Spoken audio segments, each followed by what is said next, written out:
Now the story of Mary Kay LeTourneau. You may remember she was a teacher sent to prison for having sex with a 13-year-old student. Sexually seduced her student, Billy Falla. She was 34, he was 13. And despite being jailed twice for her crimes, Mary defended the relationship. You were the adult. You can say that. I am saying that. A 34-year-old school teacher was caught having an affair with her 12-year-old student. This is the story of Mary Kay LeTourneau, who was a teacher at an elementary school in Burien, Washington. The 6th grader, Billy Falla, had known Mary Kay since he was in 2nd grade, when Mary used to nurture his artistic abilities as a teacher.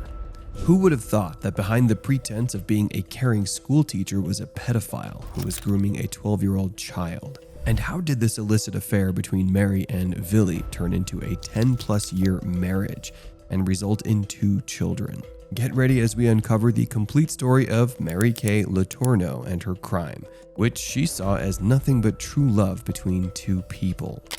Well, what we most like about this part of our life right now is that it's nobody's business. Mary Catherine Schmitz was once known as the pretty blonde cheerleader in high school, followed by her time as a co-ed at Arizona State University. Born in 1962 in a strict Catholic family, Mary Kay was the 4th child out of her parents' 7 children. Her father, John G. Schmitz, was part of the right-wing John Birch Society. Little do the people know that her father, who served both as a California state senator and a U.S. representative, had his career come to an end for the exact same pattern of the incidents his daughter was caught doing.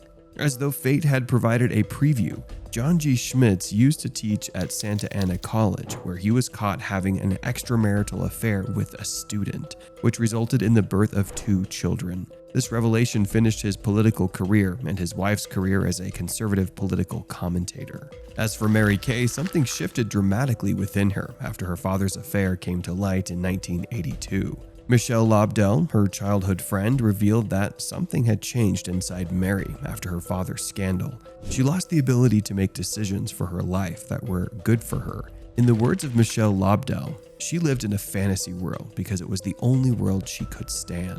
During her time at Arizona State University in 1984, Mary Schmitz met Steve LeTourneau, who was a fellow student. Soon they started dating, and Mary found herself pregnant with her first child. Under the pressure of Catholic parents, Mary got married to Steve despite not being in love with him. The couple initially settled in Anchorage, Alaska, where Steve worked as a baggage handler for Alaska Airlines. Then, following a year in Alaska, they moved to Seattle, Washington, where Mary gave birth to her 2nd child. In 1989, Mary Kay LeTourneau earned her teaching degree from the Seattle University and got hired by Shorewood Elementary School in the Seattle suburb of Burien to teach 2nd grade students. Mary Kay had a total of 4 children with her husband, Steve LeTourneau. Their marriage was not a bed of roses, as along with financial problems, both parties were engaged in extramarital affairs. Mary's neighbor, David Gerke, who later became her attorney, said that Mary Kay LeTourneau had to receive medical treatment for the emotional and physical abuse she faced at the hands of her husband during their marriage. And they got there, and Mary pops out of the van, and she's wearing a T-shirt. Anything else? They couldn't tell, but just whether it was a T-shirt and panties or a T-shirt, it drew their attention. And then there was a young child sleeping, Billy, so that raised some questions. And Mary, smart and quick, said, no, I'm his teacher, his mom knows he's with me. One of the officers, though, said, this doesn't look right, doesn't smell right. There's something that needs to be investigated further. Maybe it's legit, maybe not. When the new school term started in September 1991, the 8-year-old Billy Falla became Mary's student. Separated from his parents due to their divorce, Billy lived with his mother, Suna. His father was serving time in prison for armed robbery, and to make his childhood even more traumatic, his father had gone through 5 marriages, resulting in Billy Falla having 17 siblings. Then in 1996, the 6th grader Billy was again part of Miss Mary Kay's class, which marked the beginning of their illicit relationship. Mary realized Billy's love for art and started to dedicate her time to helping him enhance his drawing skills. He used to visit his teacher's house and even made friends with her son, Steve. Enrolled in the same art class at a community college that summer, Mary grew closer to him and motivated him to explore his talents. Adolescents around the age of 12 or 13 usually find themselves with emerging feelings that can be confusing. Puberty is a natural process, and it's the duty of adults to help them navigate appropriate boundaries. The barely 13-year-old Billy was going through the same natural process when he made a bet with his cousin to woo his teacher, Miss Mary Kay. Instead of understanding his adolescent advances and making him understand this inappropriate behavior, the 34-year-old Mary Kay began reciprocating the feelings of her minor student. With the thought of getting her and winning the bet, Billy Falla used to plan each day about what to do and say. He would even leave surprises on her desk. During an interview on Australia's Sunday Night in 2018, Billy recalled that he sort of lost track of his bet and grew exceptionally close with the 34-year-old Mary. Reason. Of which I knew nothing about. Yeah, so that's how her and I started talking, was because there was that bet. And then, later down the road in the relationship, kind of just, the bet just hadn't even crossed my mind anymore, so. According to Mary Kay LeTourneau, she separated from her husband when the advances from Billy turned into a full-fledged affair. She claimed that if she had known having a sexual relationship with a minor was a felony, she would have resisted the urge to act on her feelings. The head-scratching fact was that the pedophile and child rapist Mary Kay LeTourneau didn't know what she was doing was a heinous crime.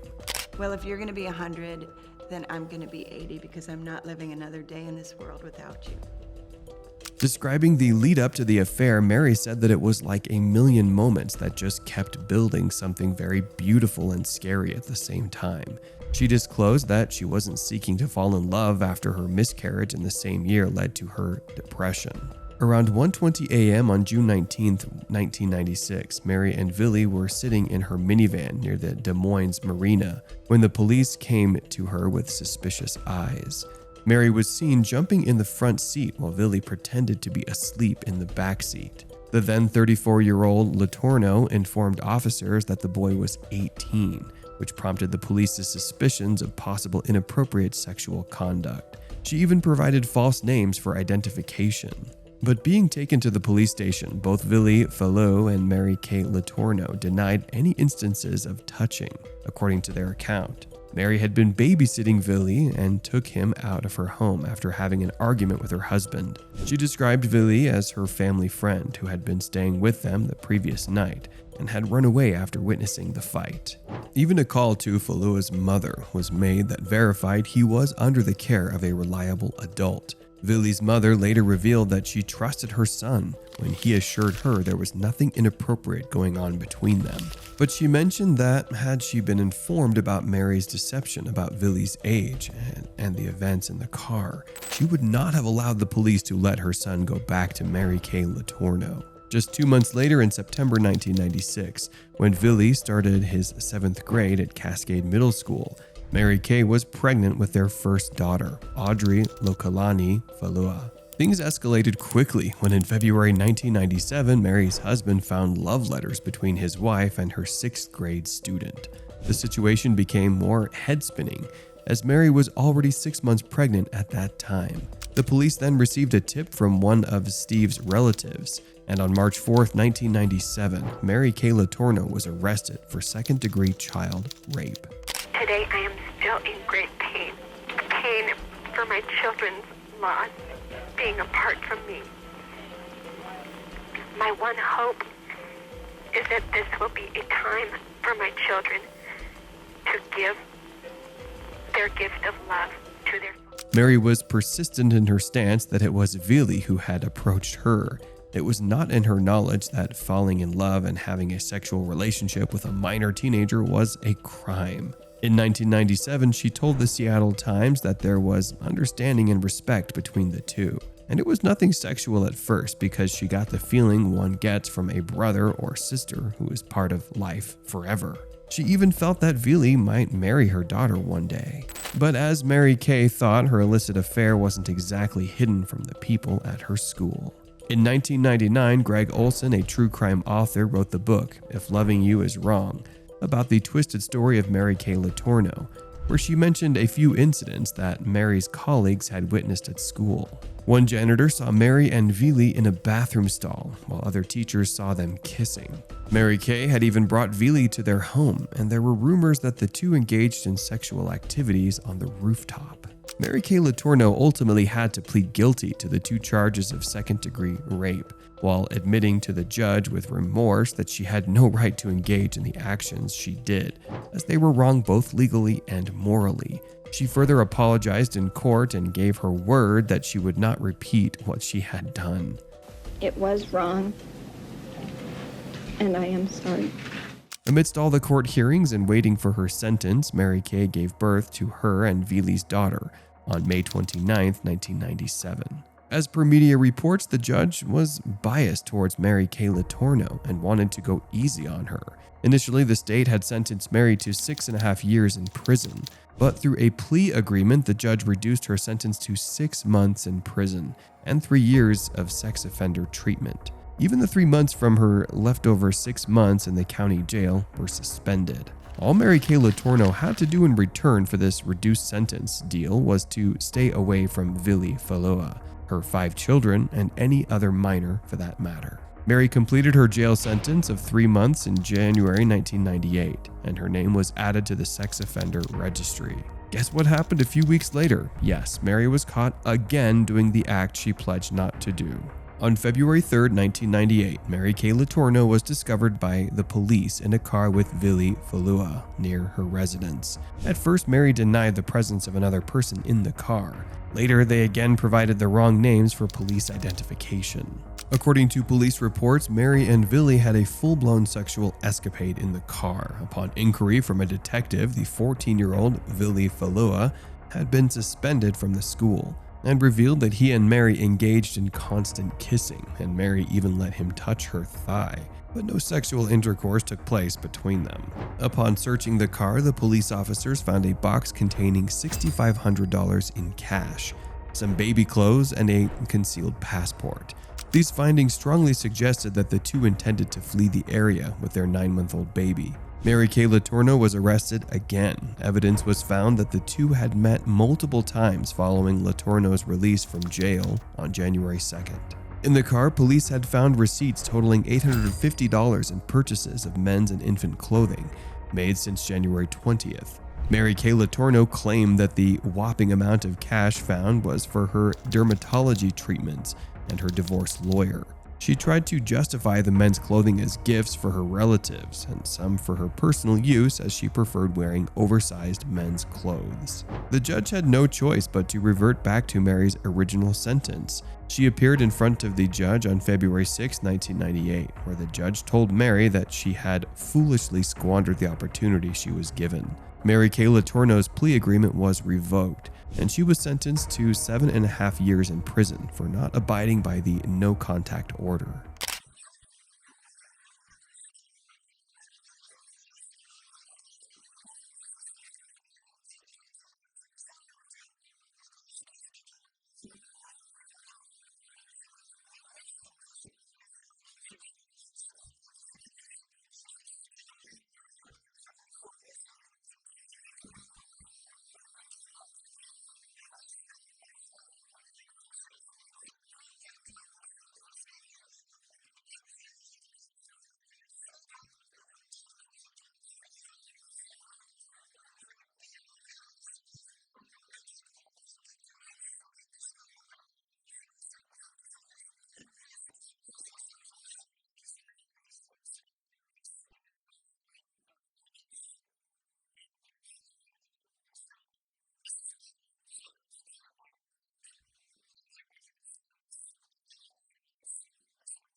Soon enough, police reports proved to be true when Mary Kay LeTourneau was found pregnant with Billy's second child. Mind you, Billy Falla was still a minor at the time. On October 16, 1998, Mary Kay LeTourneau gave birth to her daughter, Georgia Falla, in jail. While Mary Kay LeTourneau served her time in Washington Correction Center for Women, it was not easy for Billy to manage his life as a dad of 2 toddlers when he himself was a child.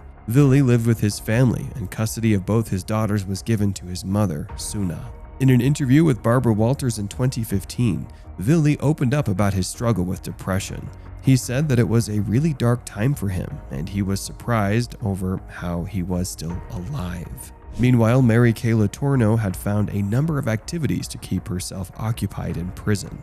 After giving birth to her daughter, she and Billy co-authored a book, Only One Crime, Love, that was published in France. She also tutored her fellow cellmates, made audiobooks for visually impaired readers, participated in choirs, and regularly attended Mass.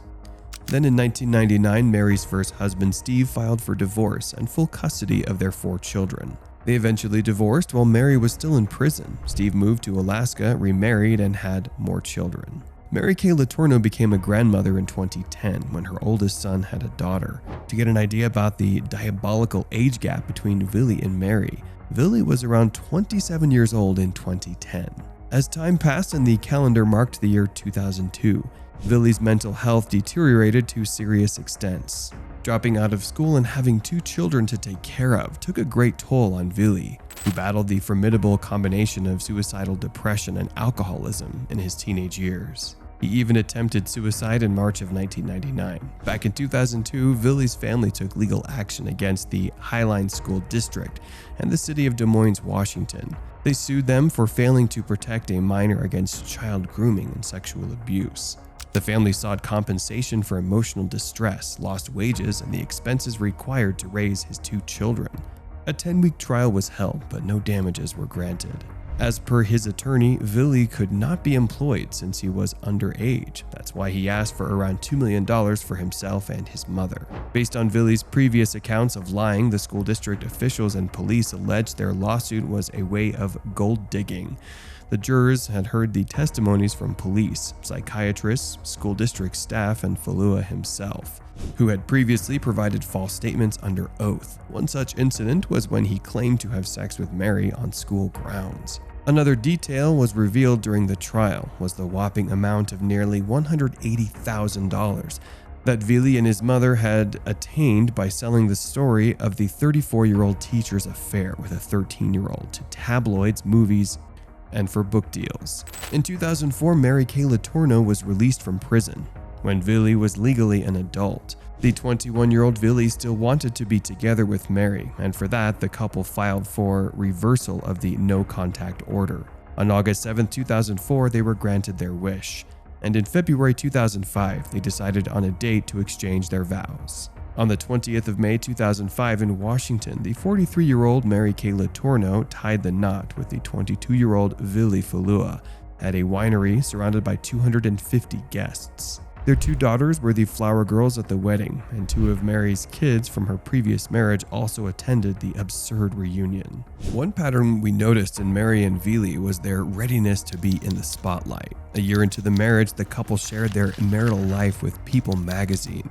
Mary Kay LeTourneau talked about the normal things the couple did, like renting movies and going out for food. However, their age difference and the difficult conditions under which they started their relationship were always present as a challenge in their marriage. And that journey with Mary has just entered a new phase. And that's the essence. What? The children have moved out, and for the first time, they are empty nesters. Mary tried her best to mend her bond with her 4 other children, but it was awkward since her eldest son was only a year younger than Billy. She lived with Billy Falla and their 2 daughters. In 2009, Mary and Billy attended a sports bar in Seattle where they were spotted emceeing and DJing for, quote, Hot for Teacher Night. The couple again made a public appearance in 2015 to celebrate their 10th wedding anniversary by sitting down with Barbara Walters on her show 2020 for an exclusive interview.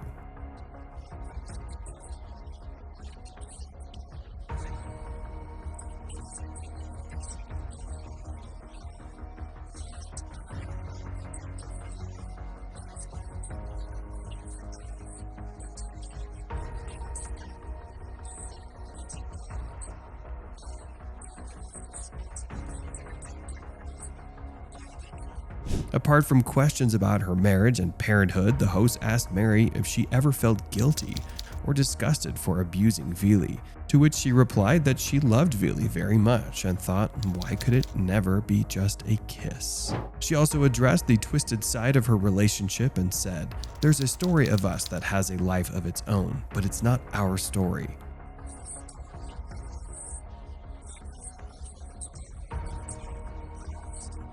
Mary wanted her name removed from the sex offenders list as once a hospital didn't let her meet her ill teenage daughter.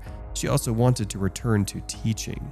During her jail time, Mary would write letters and communicate with Billy through her daughter, as they were banned from contacting each other directly. Billy talked about how good a mother Mary Kay LeTourneau was and how much of a strict father he was. He didn't allow them to have a boyfriend as he didn't want his daughters to put their all into something that was just temporary. As Billy grew older, he began to realize that the very foundation of his relationship with Mary was diabolical.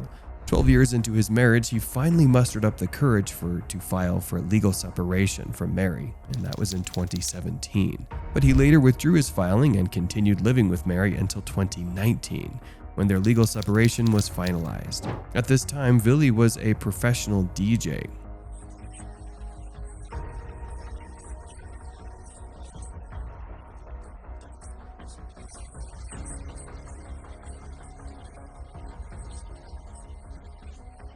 Who also used to work at a home improvement store, while Mary worked as a legal assistant at the same place where her globally famous trial took place. Right side of the law, practicing as a legal clerk in the same courthouse where she famously appeared more than 2 decades ago. It's a different Mary, one, because I was very pregnant at the... There's that. So, just saying, yeah, it's a different Mary. And it was 21 years ago. Many people believe that the interview the couple gave to Australian journalist Matt Doran in the show Sunday Night in 2018 was the turning point for Billy Falla's life, because that's when he began to realize that he had been a victim right from the beginning and that his relationship wasn't as healthy as once he thought. This could easily be assumed by the behavior he exhibited when Mary Kay LeTourneau, in her dominant voice, tried to get back at the interviewer for calling spades a spade. Before questioning Billy with all her might, she admitted that she was by age, but it was not her who was the boss. I am saying that. I was by age. I was by age. And by Let's just say maturity. that. You maybe. You were a teacher, Mary. You Doesn't can't say I matter. was immature. But you don't know him. Meanwhile, her tone and repetitive questioning of who was the boss, who was in charge, suggested something entirely sinister. She didn't stop until Billy gave in and agreed he was the pursuer. It didn't matter to her that he was just 13 years old. Rightfully so, the host looked disgusted by her stance. But I don't need to know him in this discussion. He's the child. Who was I'm the talking boss? about you. Who was the boss? What was his name? Who was the boss? What? Who was the boss back You know, then? there was me pursuing you. Who was the boss back then? This is ridiculous. No, This who is was? ridiculous. Who was? Just say. Just say. Who was the boss? All I knew was what I knew back then. But who was the boss? He was 13, Mary. But who was the boss? This is getting weird. Who was the boss? Well, I was the pursuer. Yes. Mary, even as you're But- hearing this now, come on, he was 13. Doesn't matter. It absolutely matters. Oh well, flaw me. Mary Kay LeTourneau was then diagnosed with stage 4 colon cancer, and despite the separation, Billy chose to be there for her in her last days. Mary eventually passed away on July 6, 2020 at her house in Des Moines, Washington. But in the terms of it being, my wife and someone who's played a major role in my life, it's, that was the most difficult part. As a way of righting her wrongs, Mary wrote around 30 letters to her family and friends. Even in her will, she gave most of her estate to Billy Falla. Ever since her death, Billy has been living a quiet life. In 2022, he welcomed his 3rd child, Sophia, with another woman. So, do you believe Mary Kay LeTourneau's punishment would have been the same if the genders were reversed? Let us know what you think in the comments below.